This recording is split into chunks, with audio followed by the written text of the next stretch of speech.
Saktong isang buwan mula nang maganap ang pagsabog sa huling araw ng bar exams, nakalabas na sa ospital si Raisa Laurel. Isa sa mga nasabugan at mensahe niya sa suspect sa krimen, sumuko na. Yan po ang tinutukan ni JP Soriano. For me, sobrang thank you po for wala. Ito, okay na ako and I'm going home. Sabik nang makalabas ng PGH si Raisa Laurel. Ang kanyang mga gamit, inimpake ng kanyang kaanak at kaibigan.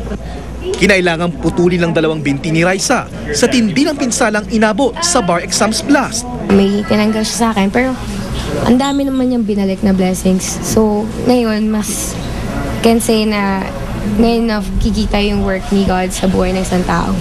Ngayon pa lang, pinaghahandaan na ni Raisa ang pagbabalik niya sa law school at pagsasanay sa nakatakdang pagkabit ng kanyang mga bagong paa sa susunod na taon. Rehab to strengthen myself, to prepare for my prosthesis, and also to prepare for school, finals ko.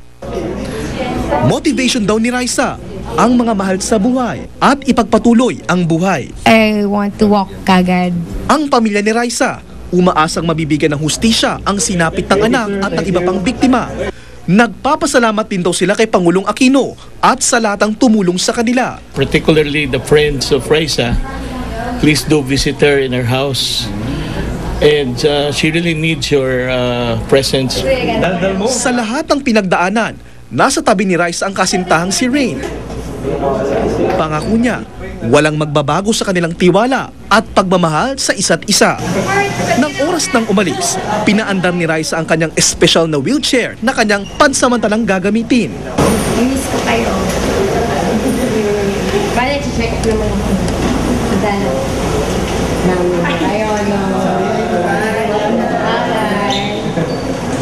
buo man ang loob, inamin ni Raisa na minsan ay natatakot pa rin siya kapag naaalala ang nangyari.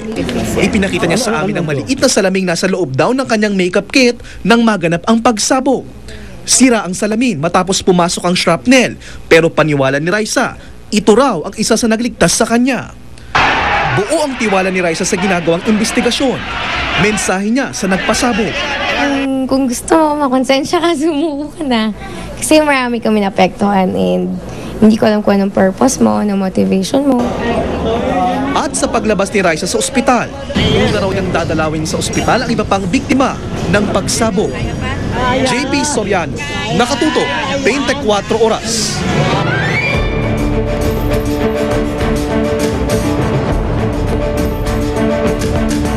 Sa puntong ito, aalamin po natin kung ano ang mga kaganapan sa ikalawang araw ng botohan sa ilang bahagi ng lalawigan ng Isabela na sinalanta po ng Super Bagyong Juan. Kaugnay pa rin ito sa Barangay at Sangguniang Kabataan Elections. Nandoon po live si Cesar Apolinario. Cesar? Mike, nasa ikalawang araw na nga ng botohan dito sa ilang bayan sa Isabela. Na-delay dahil nga yung election paraphernalia ay nahuli na ring dumating dito. Sa Ilagan Central Elementary School sa bayan ng Ilagan, alas 6 ng umaga kanina nagsimula ang botohan, sunod sa utos ng COMELEC dahil nagkakaproblema sa supply ng kuryente. Pero kahit nadagdagan ng isang araw ang botohan dito, may ilan pa ring hindi nakaboto. Tinamad na raw ang iba dahil ayaw magpabalik-balik matapos mabigong makaboto kahapon. Ang iba naman, 2 araw bumalik sa kanilang presinto pero wala ang pangalan sa voters list. Nakaboto ka nung 3 years ago? Yeah, 3 years. Pero ito, wala po. O di uuwi na lang kayo niyan. Oo. Tinda na lang po ng konti. Sayang ho yung boto Kaya niyo. nga po eh. Marami namang nagtiyagang bumalik para bumoto. Hindi ho kayo nakaboto kahapon?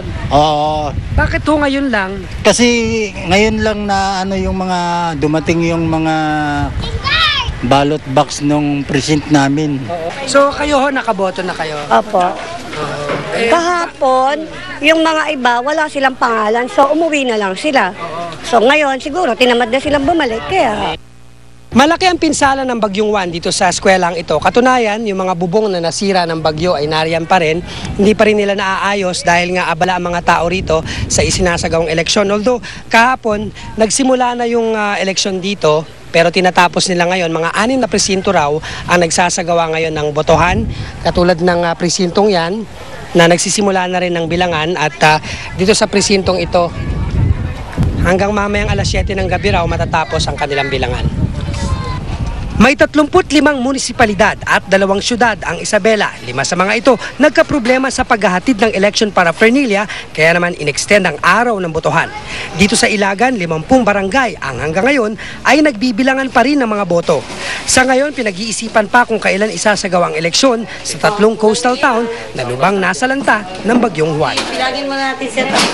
Monday before lunch, na-deliver na namin lahat yung paraphernalias to the municipal treasurers. Siyempre, from the municipal treasurer papunta dun sa barangay, hindi ganun kadali yun kasi maraming far-flung barangays dito. At binagyo pa. At binagyo pa.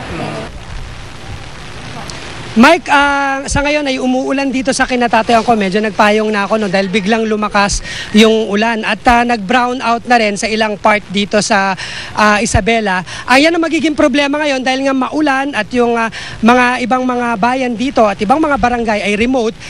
Masyadong maputik yan kapag lalo pang lumakas itong ulan at medyo lumalakas na nga yung hangin. Mike? Paano yun, Cesar? Tapos ng 1 o 2 araw, hindi pa rin kumpleto lahat ng barangay nakakaboto, gano'n ba yun? Cesar? Yung pangalawang araw ngayon, Mike, mismo ngayon na i-deliver yung mga kulang na campaign na paraphernalia at nakaboto naman yung mga karamihan sa mga kababayan natin dito sa Isabela. At ang problema ngayon talaga, Mike, ay kung paano nila gagawin yung pagbibilang. Naalala mo kagabi ay madilim dun sa mga room na pinagsasagawaan ng eleksyon at hirap na hirap yung mga guro dyan na magbilang at magtantos at maglagay ng mga pangalan ng mga kandidato. Ngayong umuulan palalo at dito nga sa Kawayan kung saan ako naroon, medyo kanina may ilaw pero nag-brown out. Yun ang magiging problema ng ilang mga bayan na hanggang sa mga oras na ito ay nagbibilangan pa rin, Mike. Maraming salamat, Cesar Apolinario.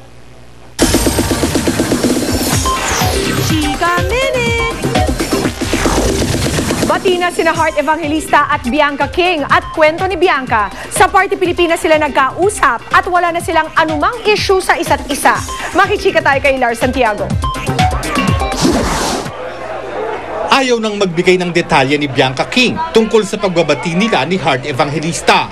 Nagkaroon ng gap sina Bianca at Heart nang lumabas ang isyong nanligaw rin kay Bianca, ang nooy boyfriend ni Heart na si Ian D. 2 linggo na ang nakakaraan nang magkita sa Party Pilipinas sina Heart at Bianca at doon sila nagkaayos. Just for the sake of everybody knowing, sa akin talaga there was never an issue. And even before anything started, like what I told Heart, I forgave everything a long time ago. Malaking bagay raw na kahit noong kainitan ng issue sa kanila ni Heart ay gusto nang makipag-ayos ni Bianca. Ilang times na rin akong nag-extend sa kanya ng hand to, you know, to talk, ganyan. Pero para, yun nga, because nga of certain people sa life niya, siguro hindi pa tamang time. Sa ngayon, buhos na buhos ang panahon ni Bianca sa kanyang career. Nitong nakaraang linggo, nag-judge siya sa isang male modeling search na kinaaliwan daw niya dahil sa husay ng mga kasali. Naghahanda rin si Bianca sa pagdidirect ng music video para sa album ng kapuso singer na si Francesca Farr. Ako po magdidirect ng music video ni Francesca Farr. So I've been working on it na for the past month at magsushoot na kami sa November 3. Lars Santiago, updated sa Showbiz Happening. Annabel Rama, sinagot ang inilabas na statement ng ina ni Heart Evangelista. Tutukan niya. Susunod! Pagsik ng buhawi sa Amerika, kuhang-kuha sa kamera. Alamin ang solusyon daw ng COMELEC sa mga kandidatong tabla sa bilangan. At live chat ng Kapuso Twin Stars, binahan ng libo-libong tanong. Tutukan lahat ng yan dito sa 24 Oras.